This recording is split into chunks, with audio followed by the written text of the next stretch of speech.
الحمد للہ وکفا وسلام علی عباده الذین اصطفى اما بعد اعوذ باللہ من الشیطان الرجیم بسم اللہ الرحمن الرحیم یا ایہا الذین آمنوا اتقوا اللہ حق تقاتہ ولا تموتن الا وانتم مسلمون صدق اللہ العظیم سبحان ربک رب العزت عما یصفون وسلام علی المرسلین والحمد للہ رب العالمین اللہم صلی علی سیدنا محمد وعلی آل سیدنا محمد وبارک وسلم اللہم صلی علی سیدنا محمد وعلى آل سيدنا محمد وبارك وسلم اللهم صل على سيدنا محمد وعلى آل سيدنا محمد وبارك وسلم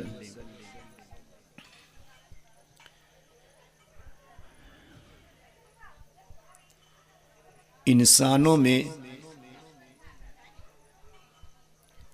جتنے بھی رشتے ہیں، خاندانی رشتہ، فیملی رشتہ، جتنے بھی رشتے ہیں، ان تمام رشتوں میں سب سے پہلا رشتہ رشتہ نکاح ہے۔ باپ بیٹے کا رشتہ، ماں بہن کا رشتہ، ماسا ماما بھانجے کا رشتہ، جتنے رشتے انسانوں کے درمیان، ان تمام تر رشتوں میں سب سے پہلا رشتہ اگر ہے تو وہ نکاح کا رشتہ ہے، زوجین کا رشتہ ہے، میاں بیوی کا رشتہ ہے۔ یہی وجہ کہ دنیا کے سب سے پہلے دو انسان آدم علیہ السلام اور حضرت حوا، ان دونوں کے درمیان جو رشتہ ہوا، یہ رشتہ نکاح تھا۔ اس سے پہلے نہ کوئی باپ تھا نہ کوئی بیٹا تھا، یہ سارے رشتے بعد میں ہوئے۔ پہلا رشتہ آسمان و زمین کے درمیان انسانوں میں رشتہ نکاح ہے۔ اللہ رب العزت نے ہمیں اور آپ کو جو شریعت عطا فرمائی ہے، جو دین و شریعت اللہ نے عطا کی ہے، اس دین و شریعت کی خوبصورتی یہ ہے کہ انسان کی زندگی پیدا ہونے سے لے کر موت اور قبر تک کی جو زندگی ہے، اس کے تمام تر احکامات، اس کے بارے میں تمام تر مارگدرشن، اس کے بارے میں تمام تر ہدایتیں اللہ نے عطا کی ہیں۔ انسانی زندگی کا کوئی ایسا گوشہ، انسانی زندگی کا کوئی ایسا ٹرم نہیں ہے جس کے بارے میں انسان کو ہدایت نہ دی گئی ہو۔ اسی بنا پر ہماری اس شریعت کو آخری شریعت کہا گیا کہ اب اس شریعت کے بعد کوئی شریعت نہیں آ سکتی، اور اسی بنا پر ہماری شریعت کو کامل اور مکمل کہا گیا، کمپلیٹ کہا گیا۔ کامل، مکمل، کمپلیٹ اور آخری ہونے کی پہچان یہ ہے کہ انسانی زندگی کا کوئی ایسا گوشہ، صبح و شام، شام سے صبح، رات اور دن، جوانی اور بڑھاپا، عورت اور مرد، بچے اور بچیاں، تمام تر کے بارے میں اللہ نے انسانوں کو ایک بہترین ہدایت عطا فرمائی ہے۔ اب ذرا دیکھیں کہ انسانوں کے درمیان جب یہ رشتہ نکاح ہوتا ہے تو ہمارے اور آپ کے درمیان، عورتوں کے درمیان ماں کی لخت جگر نور نظر ایک بیٹی دلہن کی شکل میں عورتوں کے درمیان ہوتی ہے، اور دوستوں اور مردوں کے درمیان لخت جگر نور نظر بیٹا دلہے کی شکل میں ہوتا ہے۔ آنے والے تمام انسانوں کی نظر، مردوں کی نظر دلہے پر، عورتوں کی نظر دلہن پر ہے۔ گویا ہمارے اور آپ کی نظر کا جو مرکز ہے، جو سینٹر ہے، وہ سینٹر، وہ مرکز دلہا ہے، اور عورتوں کی نگاہوں کا مرکز دلہن ہے۔ بہرحال ان دونوں کو ہم دیکھتے ہیں، ذرا ان دونوں کی ابتدا پہ غور کریں کہ جب یہ بچی اپنے ماں کے گود میں تھی، اپنے ماں کی ممتا بھری آنچل میں بیٹھتی تھی، اور جب یہی بچہ اپنے باپ کے گود میں بالکل بچہ سا تھا، تو اس وقت جبکہ یہ دونوں کے دونوں بالکل چھوٹے تھے، دودھ پیتے تھے، اس وقت بھی ہر ایک کی آنکھوں، ہر ایک کی نگاہوں کا مرکز یہ بچے بچیاں ہی ہوتے ہیں۔ کوئی بھی آیا فوراً اپنے بچے کو گود میں لیتا ہے، کوئی بھی آیا، کوئی رشتہ دار میں سے کوئی عورت آ گئی، سب سے پہلے اسی بچے کو ٹچ کرتے ہیں۔ تو گویا انسان جب بالکل شروع میں تھا تب بھی ہر ایک کی نگاہوں کا مرکز گھر میں بنا تھا، ایک پھول کے گلدستے کی طرح تھا، اور جب بڑا ہوا اور پھر جب اس کے شادی کا وقت آیا تو اس وقت بھی وہی بچہ بچی جو بڑے ہو گئے، یہ دونوں کے دونوں ہر ایک کی نگاہوں کے مرکز اور سینٹر بن گئے۔ کل کا دن ہوگا، ہر آنے والا اس کی نگاہ تلاش کرے گی دلہے کو، ہر آنے والی عورت تلاش کرے گی دلہن کو۔ تو گویا یہ دوسرا ٹرم ہے کہ انسان ہر ایک کی آنکھوں کا مرکز اور سینٹر بنتا ہے۔ پھر اس کے بعد یہی انسان جو کبھی ماں کے شکم میں تھا اور دنیا میں آیا تو سب کی نظروں کا مرکز بنا، مگر یہی انسان جب اب قبر کے پیٹ میں جانے والا ہوگا اور کفن پہن کے تیار ہوگا تو اس وقت بھی آنے والے ہر انسان کی نظروں کا سینٹر اور مرکز وہی ہوگا۔ ہر آنے والا اسی کے جسم کو، اسی کی لاش کو دیکھے گا جو سفید کفن میں ہے۔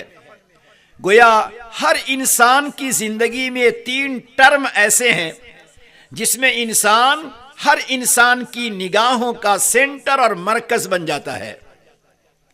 یہ جو درمیانی اسٹیپ ہے جس کو ہم رشتہ نکاح کہتے ہیں، ہماری اور آپ کی نظر اس درمیانی اسٹیپ یعنی نکاح کے موقع پر ایک پرسن یعنی مرد پر، شوہر پر اور عورت پہ نگاہ جاتی ہے۔ مگر قربان جائیے کہ جس اللہ نے ہمیں اور آپ کو شریعت دی ہے اور زندگی گزارنے کا ایک بہترین مارگ درشن دیا ہے، اس اللہ کی نگاہ میں کل کے دن، نکاح کے دن، یہ صرف 2 پرسن نہیں ہیں، یہ 2 انسان نہیں ہیں، بلکہ ان دونوں کے پیچھے ایک بہت بڑا قبیلہ، ان دونوں کے پیچھے ایک بہت بڑی جنریشن، ان دونوں کے پیچھے بہت سارے لوگ چھپے ہوئے ہیں۔ کیوں؟ اس لیے کہ کل کے دن یہ دونوں دلہا دلہن کہلائیں گے، اس کے بعد یہ دونوں مرد عورت کہلائیں گے، اس کے بعد پھر یہ دونوں ماں باپ کہلائیں گے، پھر ایک زمانہ گزرنے کے بعد یہ دادا دادی کہلائیں گے، نانا نانی کہلائیں گے، پھر پردادا پر نانا کہلائیں گے۔ گویا 2 انسان کا جڑنا حقیقت یہ ہے کہ اس کے پیچھے بہت سارے انسانوں کو اللہ نے چھپا رکھا ہے، ایک قبیلے کو اللہ نے چھپا رکھا ہے۔ اگر آپ اپنی اس بستی کا اتہاس کو دیکھیں گے تو ظاہر ہے کہ اس بستی میں شروع میں 100 سال پہلے، 200 سال پہلے 2-4 انسان ہوں گے، مگر وہی پھیلتے پھیلتے، بڑھتے بڑھتے آج ایک بڑا گاؤں بن گیا، ایک بڑا قبیلہ بن گیا، تو میں کہنا چاہتا ہوں کہ نکاح اور شادی کے موقع پر ہماری اور آپ کی نگاہوں میں، ہماری اور آپ کی نظروں کے سامنے دو انسان ہوتے ہیں، ایک دلہا ایک دلہن ہے، مگر اللہ کی نگاہ میں یہ صرف دو نہیں ہیں، ان کے پیچھے بہت سارے انسان چھپے ہوئے ہیں۔ لہذا جب یہ شادی کا موقع آیا، خوشی کا موقع آیا، تو اس شادی اور خوشی کے موقع پر اس لگن، اس شادی کو جوڑنے کے لیے قرآن و حدیث سے جو کچھ پڑھ کر سنایا جاتا ہے، جو کچھ خطبے میں پڑھ کر سنایا جاتا ہے، اس میں ایک ایسا پیغام ہے، اس میں ایک ایسا میسج ہے، اس میں ایک ایسا مارگ درشن ہے، جو پیغام صرف اس دو بندے کے لیے نہیں ہے، بلکہ اس بندے کے ساتھ ساتھ جتنی جنریشن ہے اور جتنے لوگ ہیں اور جتنے شریک ہونے والے ہیں، اس کی خوشیوں میں اسے مبارکباد دینے والے ہیں، ان تمام کے لیے اللہ نے میسج اور پیغام دیا ہے۔ صرف اور صرف وہ پیغام، وہ میسج دلہا دلہن کو نہیں ہے، بلکہ دلہا اور دلہن کے پیچھے جو کچھ چھپا ہوا ایک جنریشن ہے، ایک نسل ہے، اور اس کے ساتھ اٹھنے بیٹھنے والے، اس کی خوشیوں میں چلنے والے جتنے ہیں، ان تمام کو ایک میسج دیا گیا ہے۔ میسج کیا ہے؟ جب شادی ہوتی ہے، نکاح ہوتا ہے، تو شادی اور نکاح کے بعد دلہا اور دلہن، ان دونوں کی لائف اسٹائل بدلتی ہے، ان دونوں کی زندگی کا دھارا بدلتا ہے، ان دونوں کی زندگی کا ٹریک بدلتا ہے۔ پہلے وہ ایک پھول کے گلدستے کی طرح ایک بیٹی اپنے ماں کے آنچل کے سائے میں رہتی ہے، وہ ماں اپنی ممتا سے اپنے بچی کو پھول کی پتیوں کی طرح رکھتی ہے۔ ایک بیٹا ہمیشہ اپنے ماں باپ کی نگاہوں میں شفقت کے سائے میں چلتا ہے، اس کی بہت ساری غلطیاں، اس کے بہت سارے ویک پوائنٹس باپ کی نگاہوں میں اوجھل ہو جاتے ہیں، مگر جب ان دونوں کا نکاح ہو گیا، اب وہ بچی اپنے ماں کے آنچل کو چھوڑ کر اپنی ساس کے آنچل، اس کی محبت میں آ جاتی ہے، اور اب یہی لڑکا جو صرف اور صرف اپنے ماں باپ کے سامنے ان کے تلووں کے درمیان چلتا تھا، اب یہ اپنی بیوی کے ساتھ چلنے والا بن جائے گا۔ تو ایسے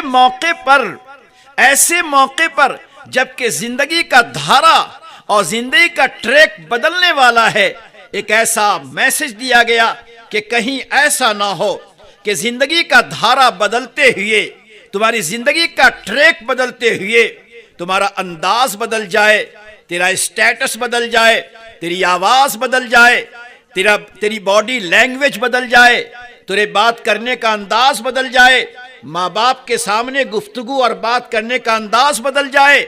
ایسا نہ ہو، بلکہ پہلے سے کہیں زیادہ، اگر تو بیٹا اور شوہر ہے تو پہلے سے کہیں زیادہ تیری آواز، تیرے چال چلن، تیرے رہن سہن، تیرے کام کاج میں اپنے ماں باپ کے سامنے ایک ریسپیکٹ اور ایک ادب کا معاملہ بڑھ جانا چاہیے۔